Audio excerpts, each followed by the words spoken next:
Right lads, chapter 21, let's go.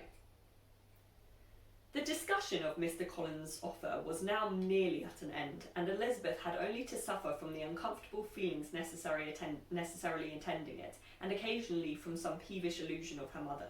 As for the gentleman himself, his feelings were chiefly expressed, not by embarrassment or dejection, or by trying to avoid her, but by stiffness of manner and resentful silence. He scarcely ever spoke to her, and the assiduous attentions which he had been so sensible of himself were transferred for the rest of the day to Miss Lucas, whose civility in listening to him was a seasonable relief to them all, and especially to her friend. The morrow produced no abatement of Mrs. Bennet's ill humour or ill health. Mr. Collins was also in the same state of angry pride. Elizabeth had hoped that his resentment might shorten his visit, but his plan did not appear in the least affected by it. He was always to have gone on Saturday, and to Saturday he still meant to stay. After breakfast, the girls walked to Merton to inquire if Mr. Wickham were returned, and to lament over his absence from the Netherfield ball. He joined them on their entering the town, and attended them to their aunt's, where his regret and vexation and the concern of everybody's was well talked over. To Elizabeth, however, he voluntarily acknowledged that the necessity of his absence had been self-imposed.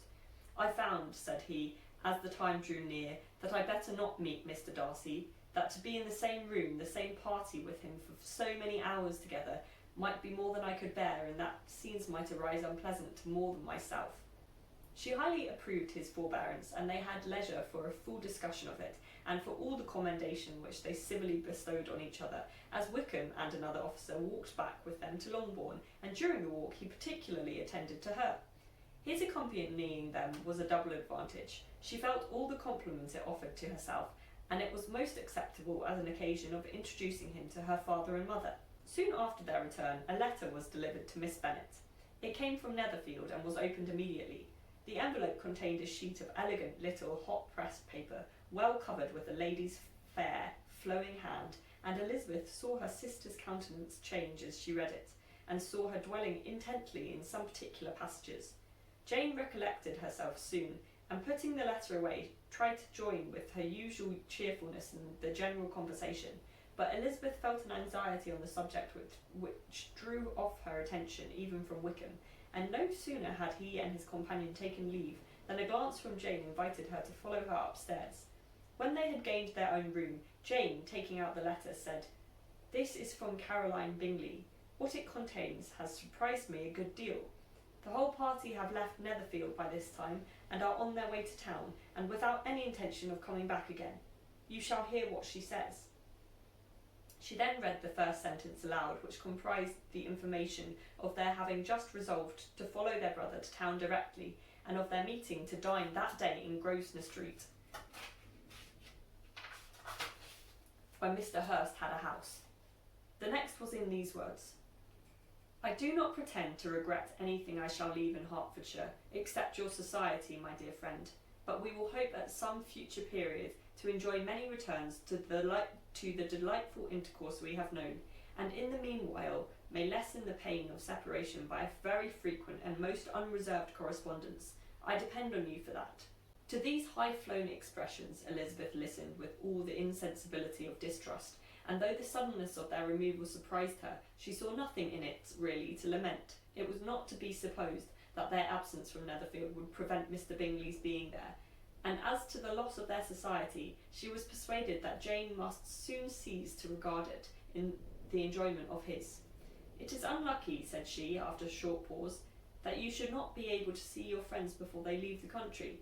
But may we not hope that the period of future happiness to which Miss Bingley looks forward may arrive earlier than she is aware, and that the delightful intercourse you have known as friends will be renewed with yet greater satisfaction as sisters?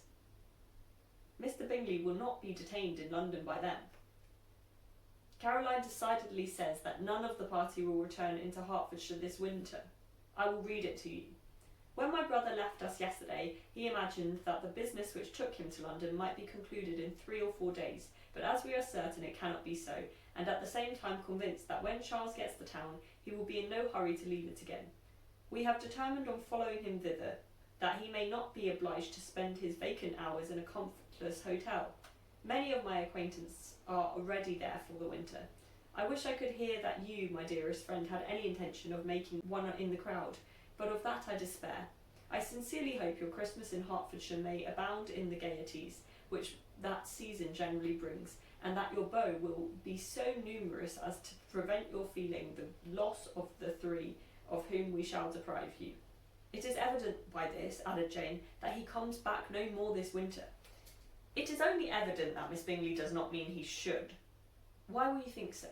It must be his own doing. He is his own master. But you do not know all. I will read you the passage which particularly hurts me. I will have no reserves from you.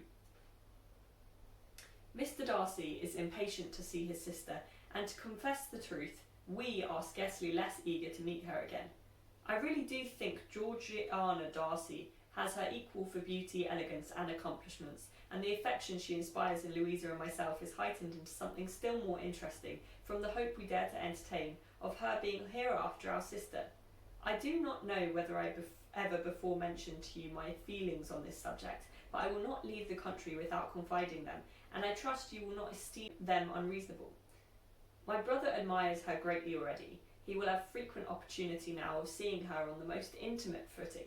Her relations all wish the connection as much as his own, and a sister's partiality is not misleading me, I think, when I call Charles most capable of engaging any woman's heart. With all these circumstances to favour an attachment and nothing to prevent it, am I wrong, my dearest Jane, in indulging the hope of an event which will secure the happiness of so many? What think you of this sentence, my dear Lizzie? Said Jane, as she finished it. Is it not clear enough? Does it not expressly declare that Caroline neither expects nor wishes me to be her sister, that she is perfectly convinced of her brother's indifference, and that if she suspects the nature of my feelings for him, she means, most kindly, to put me on my guard? Can there be any other opinion on the subject? Yes, there can, for mine is totally different. Will you hear it? Most willingly. You shall have it in few words. Miss Bingley sees that her brother is in love with you, and wants him to marry Miss Darcy. She follows him to town in the hope of keeping him there, and tries to persuade you that he does not care about you. Jane shook her head. Indeed, Jane, you ought to believe me. No one who has ever seen you together can doubt his affection. Miss Bingley, I am sure, cannot.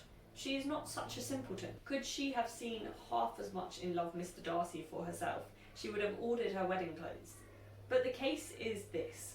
We are not rich enough or grand enough for them, and she is the most anxious to get Miss Darcy for her brother, from the notion that when there has been one intermarriage, she may have less trouble in achieving a second, in which there is certainly some ingenuity, and I dare say it would succeed if Mr. Borg were out of the way.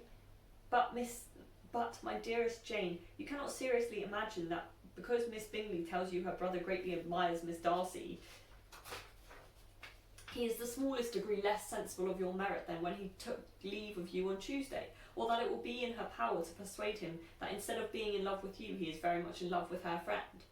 If we thought alike of Miss Bingley, replied Jane, your representation of all this might make me quite easy, but I know the foundation is unjust. Caroline is incapable of willingly deceiving anyone, and all that I can hope in this case is that she is deceived herself. That is right. You could not have started a more happy idea, since you will not take comfort in mine. Believe her to be deceived by all means. You have now done your duty by her, and must fret no longer.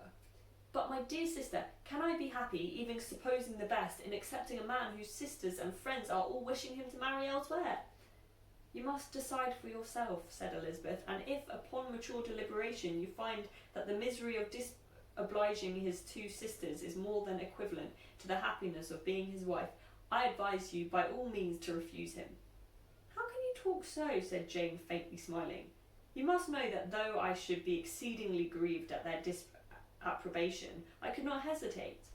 I did not think you would, and that being the case, I cannot consider your situation with much compassion.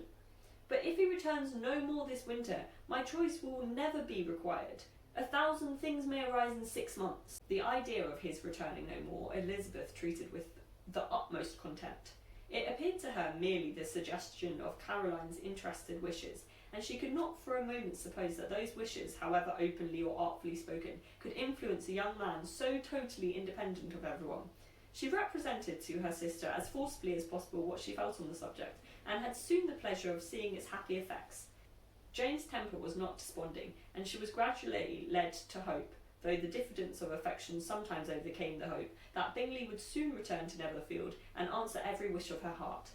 They agreed that Mrs. Bennet should only hear of the departure of the family without being alarmed on the score of the gentleman's conduct, but even this partial communication gave her a great deal of concern, and she bewailed it as exceedingly unlucky that the ladies should happen to go away, just as they were all getting so intimate together. After lamenting it, however, at some length, she had the consolation of thinking that Mr. Bingley would be soon down again and soon dining at Longbourn, and the conclusion of all was the comfortable declaration that, though he had been invited only to a family dinner, she would take care to have 2 full courses. That's the end of chapter 21. Come back for chapter 22.